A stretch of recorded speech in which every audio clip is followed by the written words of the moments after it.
Alright, so we just finished Jaya, so wonder what we have to do next. Oh, Skypiea. Skip it, skip it, skip it. It's not important. Skypiea is boring, it's too long, Upperyard is a waste of time, Enel is a terrible villain. Skip it, skip it, skip it.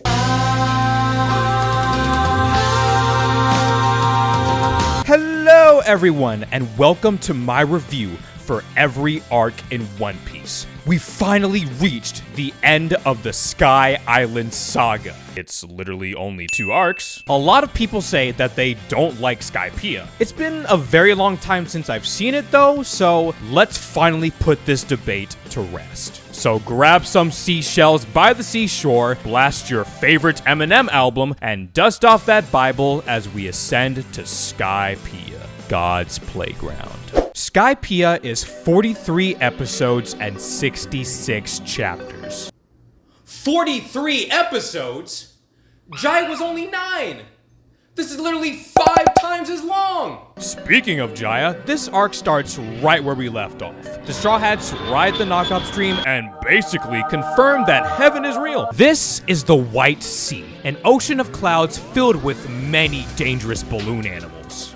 Do you know what this is? I think it's one of the skyfish Noland described in his... Chopper looks around the place and finds the friendly Sky Island tour guide. What do you want?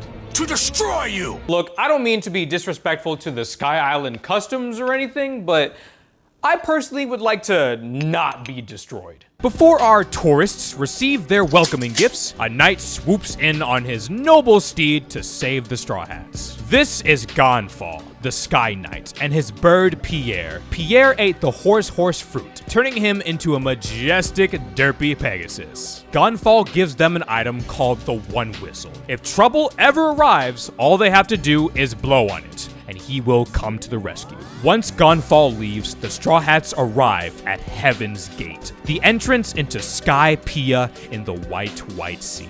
At the entrance, they meet Amazon, the Heaven's Gate inspector. She states that in order to get to Skypiea, they must pay the entrance fee of 1 billion Extol per person. Extol is the currency in Skypiea. Here's the exchange rate in berries. This will be very important later. Listen, about the money. What if, we don't have it? You may still pass. What? Damn.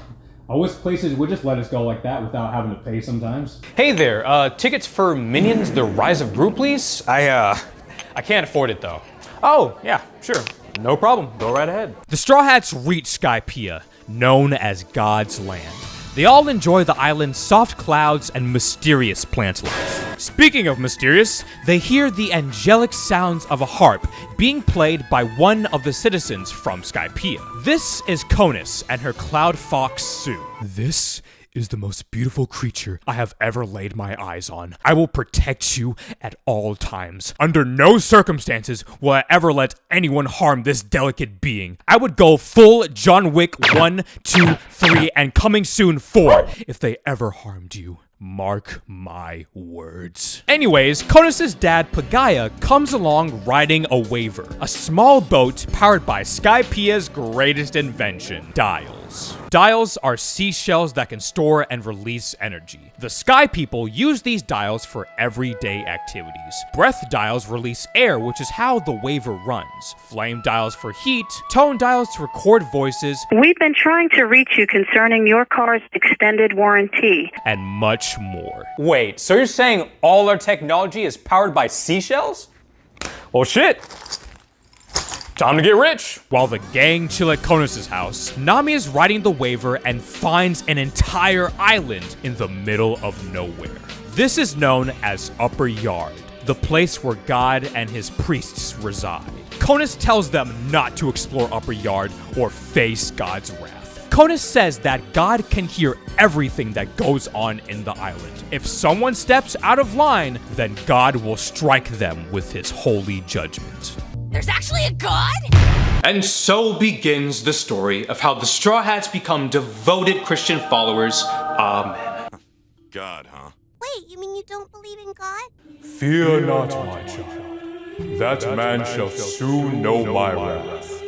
Also, why is there a raccoon dog talking?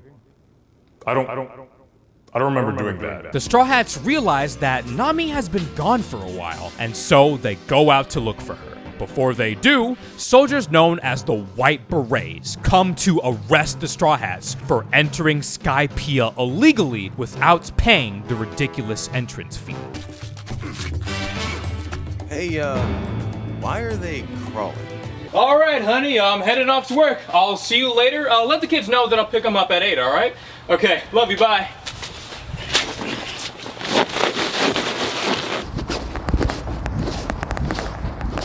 The captain of the White Berets tells them that they are currently 11th degree criminals and must pay 10 times the normal entrance fee.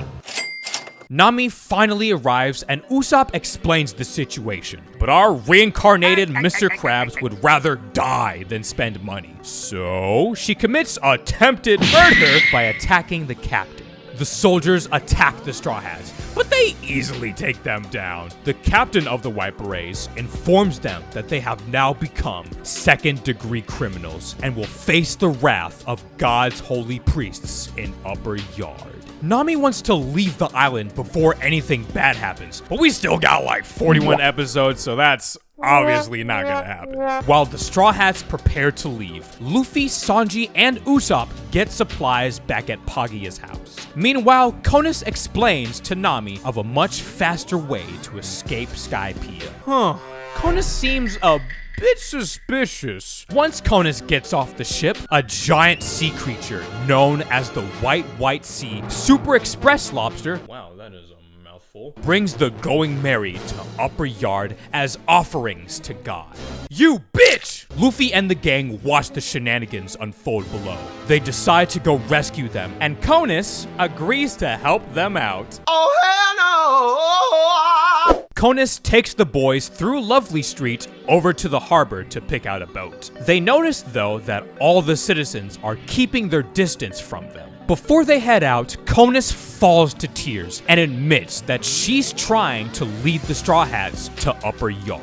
The people of Sky Island are forced to help bring criminals to God's judgment or face his wrath themselves. As soon as she tells the truth, God wastes no time raining down his judgment on Konis for failing in her task. What can I say? Snitches be getting them stitches. They manage to dodge the blast just in time thanks to Gonfall. Then the boys take their boat to Upper Yard to save their friends. Nami and her team find themselves on the sacrificial altar in the middle of Upper Yard. Sacrifices? Nami, what's a sacrifice? It's nothing, Chopper. Now get in the oven. You'll catch a cold. They decide to go explore while Chopper guards the ship. Hey guys, look at this. It's dirt. This arc is gonna be rough. Luffy's team arrives in Upper Yard and finds 4 gates. Each of these gates leads to an ordeal by one of the holy priests. The ordeal of swamp, iron, strings, and spheres. Oh, that last one doesn't sound too bad. The boys decide to go through the ordeal of spheres.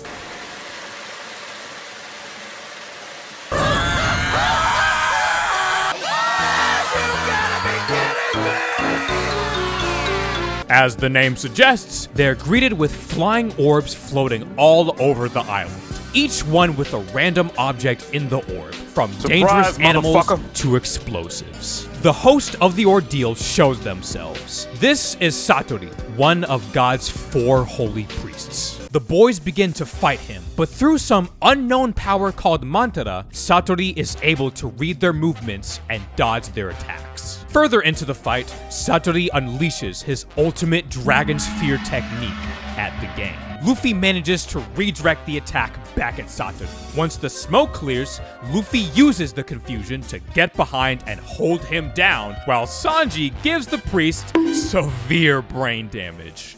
This truly is Ordeal of Love. Also, I just want to say that Satori's scream literally sounds like the VA was murdered in the sound booth. You know what? It's been a minute. Let's check in on Chopper real fast. Yep, That sounds about right. Shoulda, the priest who holds the Ordeal of Strings, came by the sacrificial altar to kill the Straw Hats, as this area is free game. Chopper immediately calls for Gonfall, but he's tending to his pumpkin, so it'll be an episode or two. Shoulda uses his spear to burn the ship, while Chopper tries everything to stop him, but to no avail. Before Shoulda eventually kills Chopper, Gonfall arrives way too late to save him and fight Shoulda. What the fuck is going on right now? The fight ends with Sky Knight Gonfalling into the ocean. Chopper goes in to save him, despite the fact he can't swim because of, you know, the whole devil fruit thing. I'm sure he'll be fine. Deep in Upperyard, we're introduced to the Shandian tribe, a group of warriors who plan to dethrone God and his priests to take back their homeland. This is Wiper, their leader. Literally the angriest character in One Piece by far. Also, we have Isa, a small girl with the same power of Montara like this guy. The Shandians head to Upperyard to fight the holy priests. While Luffy's team keeps on moving, Chopper and Gonfall manage to get out of the water thanks to a bunch of giant Southbirds. Nami's team keeps exploring around the island, and then they make a shocking discovery. They find half a house facing the end of the island, similar to Cricket's place. Nami realizes that Upperyard is the missing piece of Jaya that's been lost for 400 years. The city of gold that Cricket has been searching for wasn't in the ocean like Noland predicted. It was in the sky.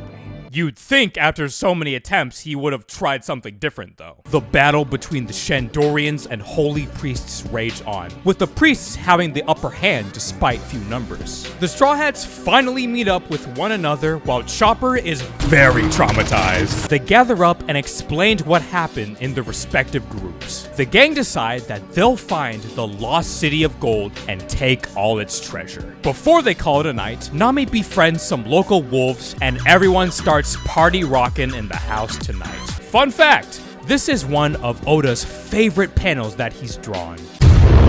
The next morning, Usopp wakes up to take a fat shit the size of Chopper. When Usopp goes over to the Mary, he hears the sounds of a hammer hitting on wood, only to find someone working on the ship in the foggy night. Alright, so either Casper truly is a friendly ghost, or Usopp took one too many shrooms. A bit later, the Straw Hats set sail on their quest by splitting into two teams. Luffy's team will look for the City of Gold, while Nami's team takes the Going Merry around the island so they can escape. Elsewhere, the three remaining priests are summoned to God's shrine to talk about the upcoming battle. All bow down to the might of Lord Enel. That doesn't seem quite right. Hold on.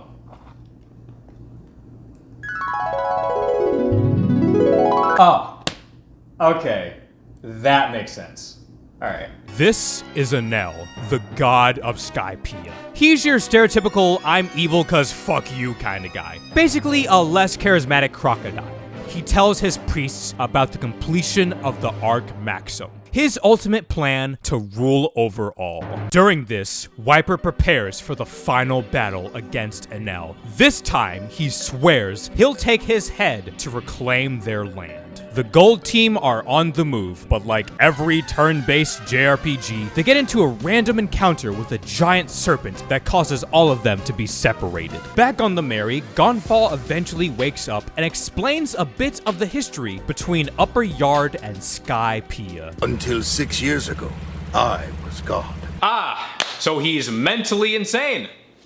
Sweet! 400 years ago, on the day when Jaya was sent to Skypiea, the Sky People saw it as holy land. To them, dirt is a sacred item known as Verth. Bunch of idiots, I know. They fought the Shandians and took their homeland for themselves, starting the 400-year war between Skypiea and the Shandorians. 6 years ago, when Gonfall was still the ruler of Skypiea, Enel and his men, who came from another sky island, forcibly took Gonfall's position from him and have been tormenting the citizens of Skypiea since. The battle between the 20 Shandorians and 50 holy priests begin. During this battle, Enel believes that of the 81 people on Upperyard, only 5 will survive in 3 hours. And shit, they don't waste time, as Wiper immediately takes out Shoulda with a reject dial. If used too many times, has the power to kill a man. Things only get more insane, as when Luffy is jamming out to the real Slim Shady, he encounters Wiper, and they begin to fight. Surprisingly,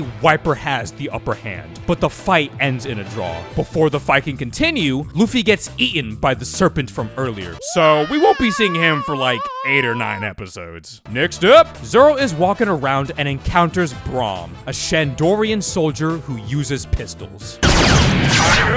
He's using all 3? Yeah, that's what I said.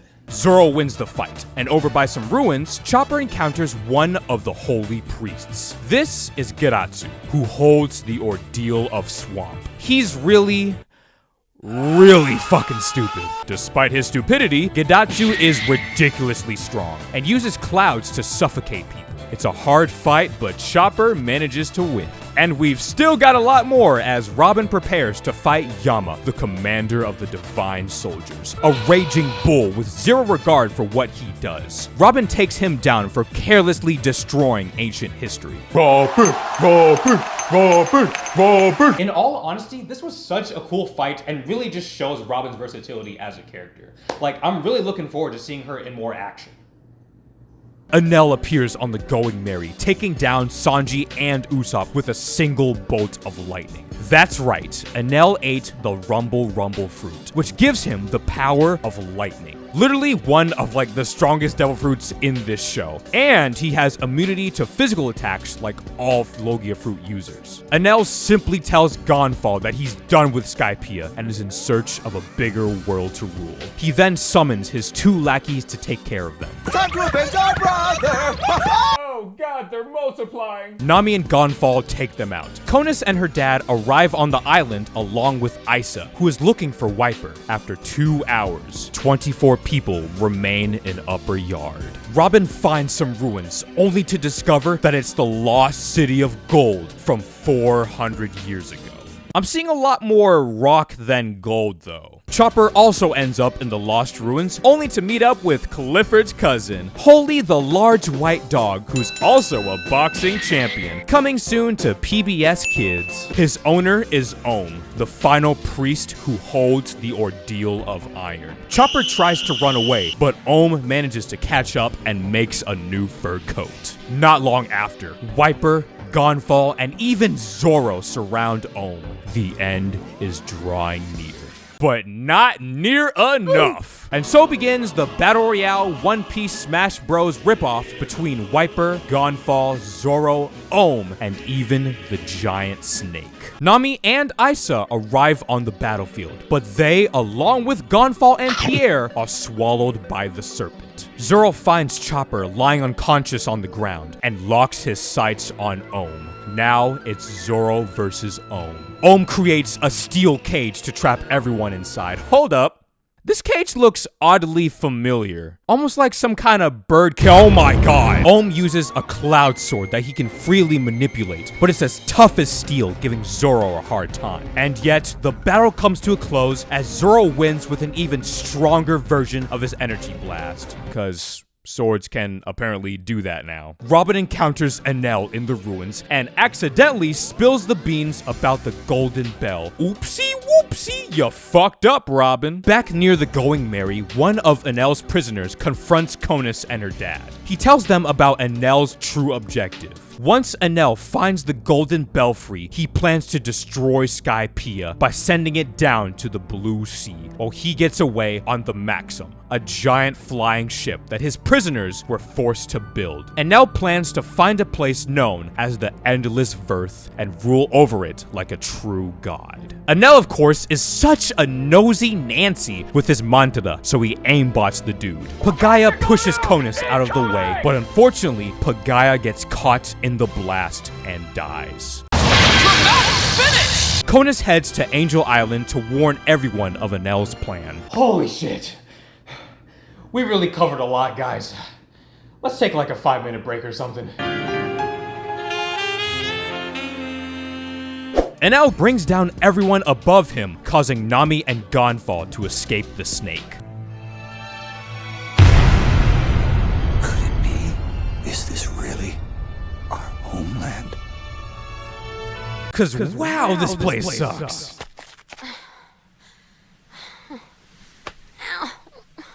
The animators must have been, pretty down bad that day. Just as Enel almost predicted, the final 5 gather. Gonfall, Wiper, Robin, and Zoro all stare down the self-proclaimed god. The 4 warriors prepare to fight Enel. Get him, Gonfall! Ah, shit. Well, Robin can probably talk this out, right? Spoke too soon? Okay, Zoro, now we're talking. This man can do literally anything. Oh, come on! Thanks to the powers of a sea prism stone, Wiper is able to grab Enel and shoots him with a point-blank rejectile. Hell yes, Enel is dead. Finally, we can get off this stupid island. Oh, and he uses his lightning powers to restart his heartbeat. Enel is way too powerful. If only we had like some rubber or something to insulate the lightning. Once Enel takes out Wiper, all that remains is Nami. And I think we can all agree that she's definitely not winning this one. I want to go with you. I've always wanted to go to Endless Verth. Did we learn nothing? Nami comes with Enel to the Arc Maxim, a giant golden ship that can fly in the sky powered by his lightning. Over at the ruins, after like 10 episodes, Luffy along with Isa make it out of the serpent. Luffy finds all his friends looking like burnt chicken. Robin wakes up to tell him about Enel's plan. And so, Luffy and Isa go to find and stop Enel. Before Enel takes off on the Arc Maxim, Luffy and Enel finally meet. Enel shows absolutely no mercy and starts throwing lightning bolt after lightning bolt at Luffy. Yet, for some reason, nothing seems to be happening. Wait a minute!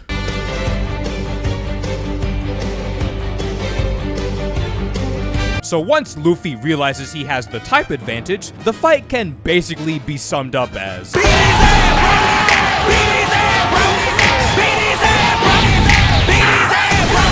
hell yeah, Luffy did it!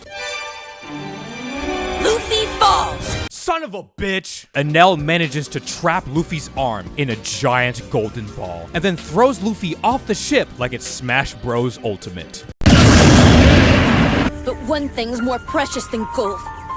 It's a treasure called friendship. Bullshit! I'd sell out my friends for $50 each in a heartbeat. Not all hope is lost though, as Sanji finally wakes up and thanks to his horny radar, spots Nami atop the Maxim. He wakes up Usopp and they board the Arc Maxim to rescue Nami. Sanji and Usopp make it to the Maxim. Meanwhile, Nami is struggling to survive until... Bring it on, God!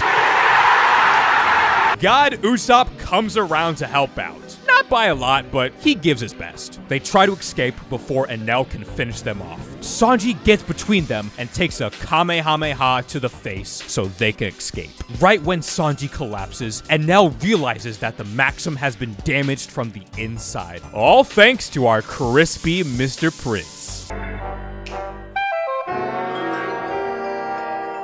Usopp grabs Sanji and they all meet back up with Robin. Luffy, Isa, and Pierre eventually show up, but not for long as Luffy climbs Giant Jack to finish Enel. Meanwhile, Nami follows him up. And so, Enel's plan of Skypiea begins. He releases a giant thundercloud into the sky that will significantly boost his power to destroy the island. As lightning rains down from the sky, destroying everything in the island, Wiper gets up and thinks back to the story his village chief told him. The tale of the great warrior Kalgara and his best friend Noland from 400 years ago. On the Grand Line, in the middle of nowhere, a couple of explorers are lost at sea. Their captain is none other than Mont Blanc Noland. This is the story of how he was labeled a liar.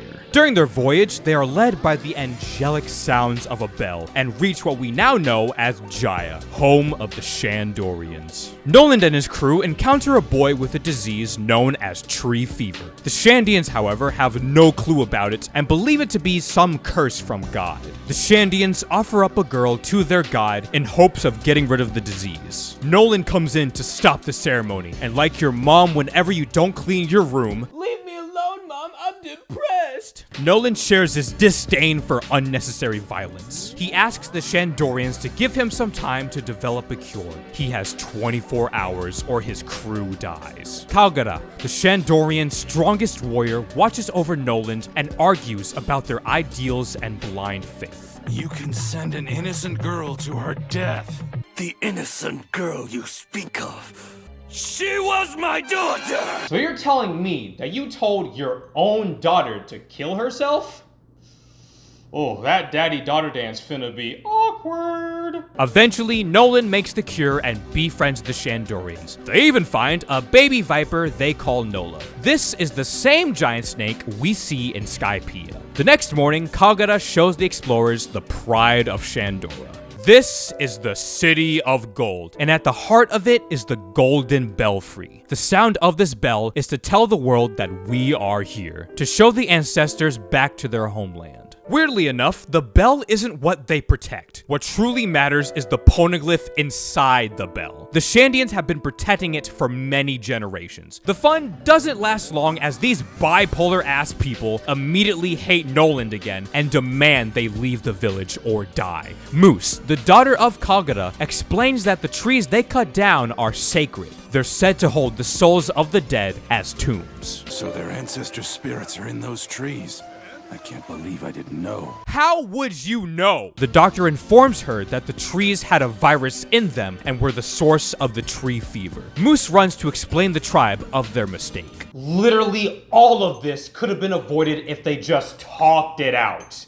Shandorians are so stubborn, holy shit! Kalgara rushes over to Noland and his gang right as they leave. He apologizes for his ignorance and asks that they come back someday. Noland promises that he'll return soon, and so the Shandians ring the bell so Noland can find his way back again. 6 years later, back at Noland's hometown, Noland explains his adventures to the king and mentions the City of Gold. Filled with greed, the king demands Noland take him and his men to see the City of Gold. Tragedy strikes on the Shandorians as a powerful knock-up stream sends a chunk of Jaya shooting straight into the sky, landing in Sky Island, with the golden bell being sent even further into the unknown abyss. Before the Shandorians can recover, divine warriors attack them with their leader wanting to claim the land as his own and become God. The Shandians fight to protect their homeland. Kalgara promises to figure out what's going on and make sure to ring the golden belfry so Noland can know that they're up in the sky. But not too long after,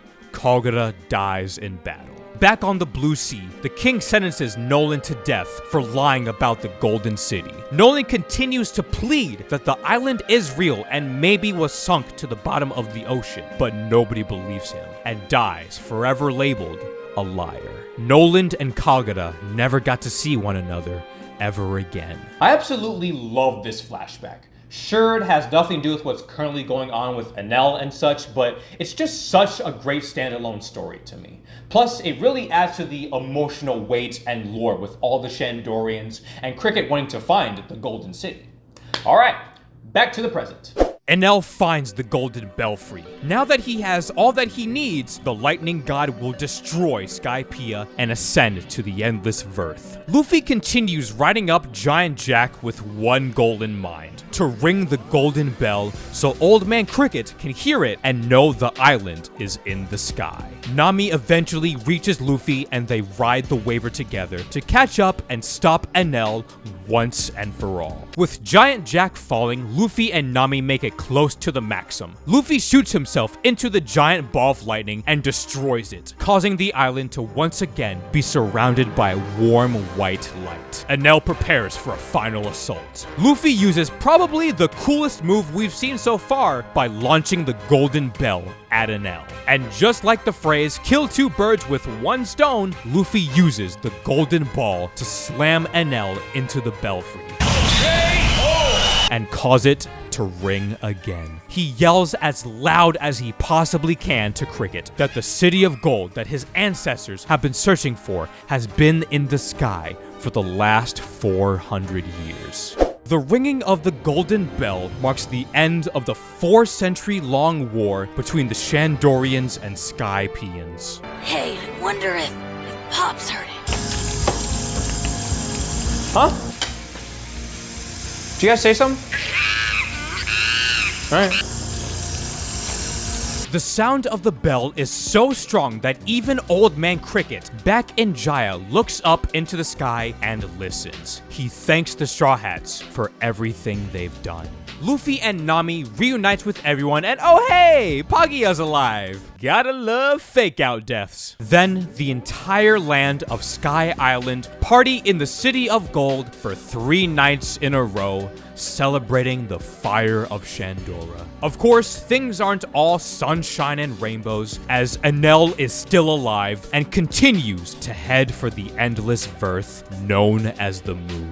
Morning hits, and the Straw Hats plan to steal the gold inside Nola and head out. Elsewhere, the Shandorians and Skypians work together to grab the golden belfry. Robin comes along and reads the poneglyph inside the bell, which explains the location of an ancient weapon called Poseidon, similar to the poneglyph in Alabasta about Pluton. Then Robin notices a message carved next to the poneglyph left by Gold Roger, and Robin is absolutely shocked that he knows how to read and write. The Straw Hats come back with the gold while Usopp got a bunch of dials. They then pull an Irish goodbye and head back to the Going Merry. The Straw Hats reach the Going Merry and head for the exit of Skypiea. The Straw Hats finally land in the blue sea and can go back to their normal lives.